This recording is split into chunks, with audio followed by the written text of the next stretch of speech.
10 tips for the writing section of TOEIC. The TOEIC writing section is 60 minutes long with 8 questions. 1 to 5, write a sentence based on a picture. With each picture, you'll be given 2 words or phrases that you need to use in a sentence. You can change the form of the words and use the words in any order. 6 and 7, respond to a written request. Show how well you can write email responses. You have 10 minutes to read and answer each email. Question 8, write an opinion essay. Write an essay in response to a question that asks you to state, explain, and support your opinion on an issue. Typically, an effective essay will contain a minimum of 300 words. Essay plan. Writing down a short essay plan before you start writing will help you to use your time efficiently. When you know what you're going to write next, you won't panic or pause in between each paragraph to think. When you read or listen to the task, write down the outline for your essay. Introduction. Restate the question and provide an answer. Give a summary of what point you will be arguing. Body. Give a detail plus an example. The example can come from personal experience or the text. Very important, don't quote directly from the text. Paraphrase instead. I'll explain it in tip 4. Paragraph conclusion. End each paragraph with a clear conclusion sentence. Depending on the test, you can have 3 to 5 body paragraphs. Conclusion. Summarize what you explained in the body. Restate your answer. During the essay, you want to have a clear opinion and stick to it. Do not try to argue both sides of a point. Give a short call to action. What does it mean? What do you want the reader to think? Idioms. Bigger fish to fry, a chip off the old block, hit the nail on the head.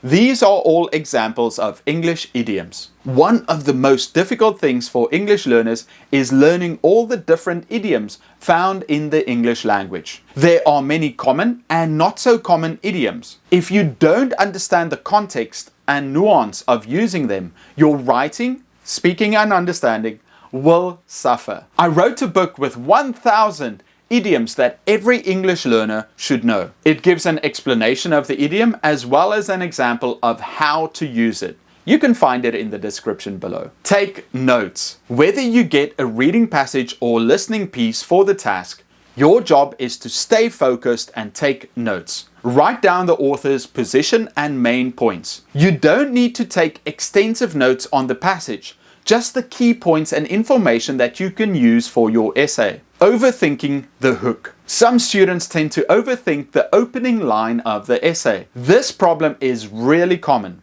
For some reason, students think that they need to start with something really interesting that draws the attention of the reader. As a result, they waste precious time. Honestly, the opening line isn't that important.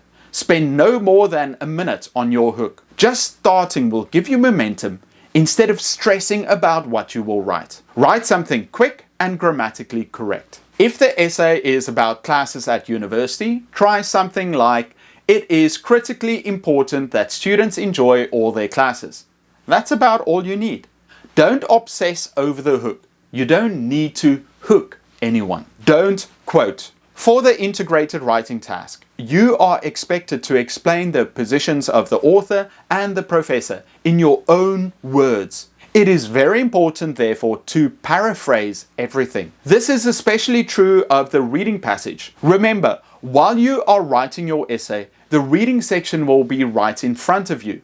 If you directly quote the author, the E-rater system will pick up on it, and this can lead to a reduction in your score. For example, let's say the reading passage states, there are many people who argue that corn ethanol should replace fossil fuel gas as the primary source for running cars. Don't say in your answer, the author discusses how there are many who would argue that corn ethanol should replace fossil fuel gas as the primary source for running cars. This is a huge mistake that many students make. Instead, paraphrase the author's position, such as, the author discusses the advantages of switching from fossil fuels to the alternative energy source, corn-based ethanol. Transitional phrases. Add transitional phrases to improve your score. To sequence points and reasons, organizing points made in each passage, first sentence of each body paragraph. And then, first of all, firstly, in the first place, first and foremost, firstly, secondly, thirdly, next, after that, meanwhile, lastly, later, finally, while. To elaborate, reporting on points from the listening passage in body paragraphs. When explaining your reason, usually the second sentence in the body. When developing your personal example. Above all, actually, additionally, as well as a matter of fact, in addition, believe it or not, furthermore, indeed, in fact, just as, moreover, more importantly, too. To illustrate, when introducing your personal example or anecdote, as an illustration, for example, for instance, I remember when, such as. Time management. For the integrated writing task, you only have 20 minutes to write your essay. Therefore, while time management is important throughout the test, it is especially important in this task.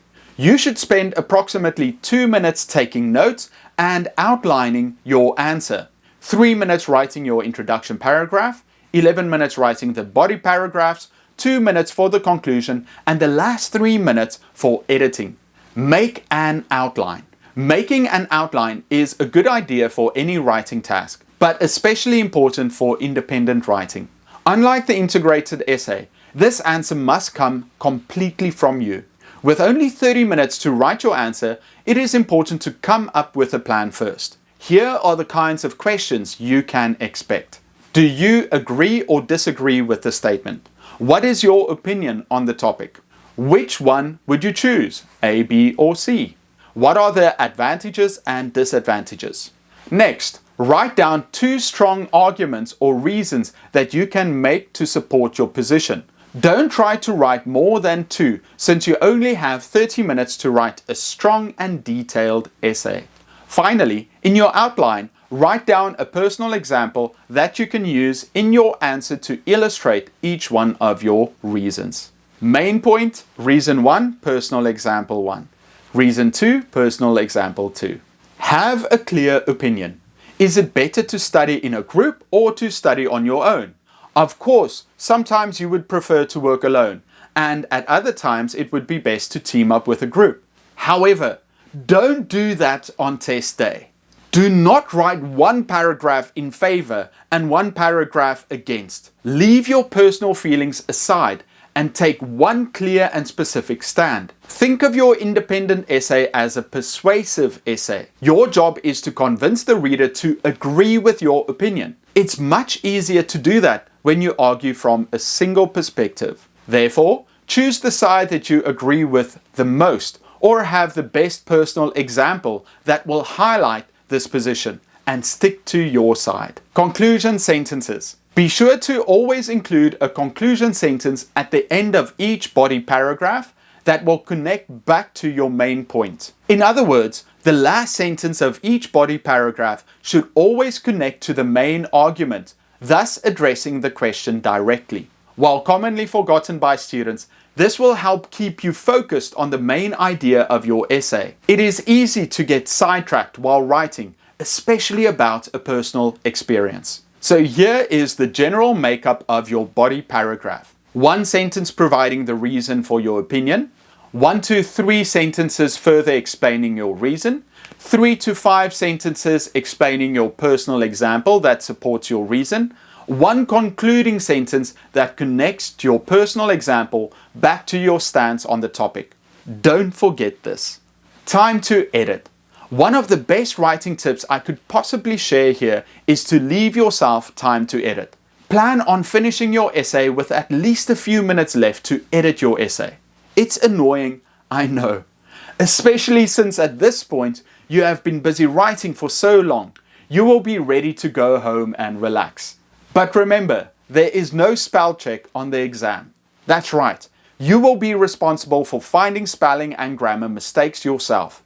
Also, be sure to pay special attention to spacing and punctuation. So, to prepare for the exam, always give yourself a couple of minutes to proofread your essays.